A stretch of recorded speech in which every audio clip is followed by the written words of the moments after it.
उत्तराखंड के चमोली एक बार फिर विनाश के कगार पर खड़ा दिख रहा है।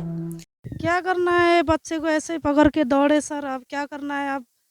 नदी तो पास में आ गया था, सामने भी आ गया था। अब ऐसा बच्चे को पकड़ के छोड़ के भी दौड़ नहीं पाए। अब दोनों बच्चे को दौड़ा के भी अपना, अब तब भी ये बच्चा को ऐसा, ये तो वोट में भी पकड़ नहीं पाता है आदमी, 10 साल का है। तब भी ऐसे ही पकड़ते पकड़ते घर के थोड़े नीचे तक तो गया था, तो वहीं पर आ गया नदी। तब ऐसे ही रोते चिल्लाते ऐसे पहाड़ पे लगे। अब ऐसे बच्चे के साथ भी दौड़ा भी कहाँ जाता है। सैटेलाइट इमेज और ग्राउंड जीरो से मिल रही एक्सपर्ट रिपोर्ट्स ने एक नया खतरा पैदा कर दिया है। यह खतरा ग्लेशियर टूटने से ऋषिगंगा नदी के ऊपरी हिस्से पर मलबा जमा होने से पैदा हुआ है। मलबे के कारण नदी के पानी का बहाव रुक गया है। इससे पानी एक जगह जमा होकर झील का रूप लेता जा रहा है। अगर यह झील टूटी तो फिर भयानक बाढ़ आ सकती है। चमोली की घटना ने दुनिया भर के वैज्ञानिकों को चिंता में डाल दिया है। जिस जगह से ग्लेशियर टूटा, अब वहां मलबे के कारण ऋषिगंगा नदी के पानी का बहाव रुक गया। इससे एक झील बनती जा रही है। अगर भविष्य में ये झील फूटी तो फिर विनाश आएगा। जिस जगह पर यह ग्लेशियर टूटा था वो हिमालय का ऊपरी हिस्सा है। इसे रोंटी पिक के नाम से जाना जाता है। पहाड़ी से जो पानी नीचे आ रहा है वो रोंटी स्ट्रीम का है।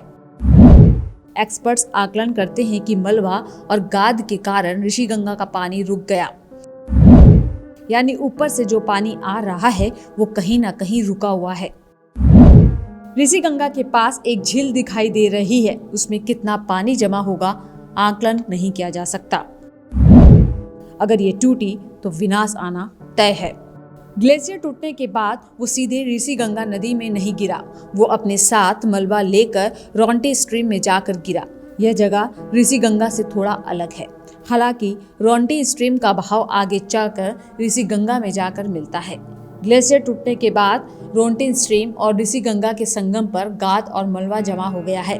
यानी यहाँ अस्थायी तौर पर प्राकृतिक बांध बन गया है। यानी ऋषिगंगा का बहाव रुक चुका है। उत्तराखंड के चमोली में 7 फरवरी को ग्लेशियर टूटने के बाद जो तबाही मची उससे लोग अभी तक उबर नहीं पाए हैं। बोल रहा है कि आप ऐसे हालात हो गए और फिर उसकी वजह से मुझे यहाँ आना पड़ा है।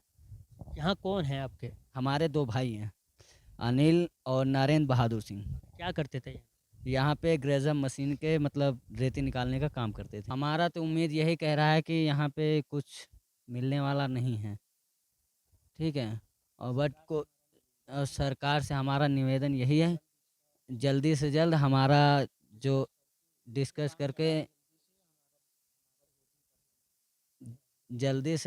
करके जो मतलब हमारा जो लड़के बच्चे हैं जो मतलब उनके कुछ बोले जा रहा है। बच्चे हैं ताकि उनका पोषण हो सके, पढ़ाई हो सके। हाँ, पोषण हो चुके, पढ़ाई हो चुके। कई लोगों का तो कहना है कि हम यहाँ से चले जाएंगे और कई लोग अपनी नम आंखों से अभी भी अपनों का इंतजार कर रहे हैं। 200 से ऊपर लोग अभी भी लापता है। इतने दिनों से लोग जिंदा होंगे भी या नहीं कोई नहीं जानता। ग्लेशियर टूटने के बाद तपोवन स्थित एनटीपीसी की टनल में गीला मलबा भर गया। इसमें कई लोग फंस गए। ये अब तक नहीं निकाले जा सके। शवों का मिलना जारी है। हालात की बात की जाए तो बहुत ज़्यादा ही खतरनाक है। यहाँ पर लोग रह तो रहे हैं, ये खासकर वो मजदूर वर्ग है जो हमेशा बीआरओ में अपनी अहम भूमिका निभाते हैं और पत्थर से लेकर ईंट मसाले तक को लेकर सारे काम ये करते हैं। लेकिन आज जब हालात अलग हुए हैं तो इनको कोई भी पूछने वाला नहीं है। ऐसे में ज़रूरत है उन सामाजिक संस्थाओं को आगे बढ़ने की जो हमेशा उन लोगों की बात करती है जो दबे होते हैं या जो इस तरह की आपदा में जब लोग परेशान हो जाते हैं उनकी मदद की बात करती है। उत्तराखंड के रेणी गांव और तपोवन के बीच से मैं जितेंद्र गौतम, लोकल वोकल।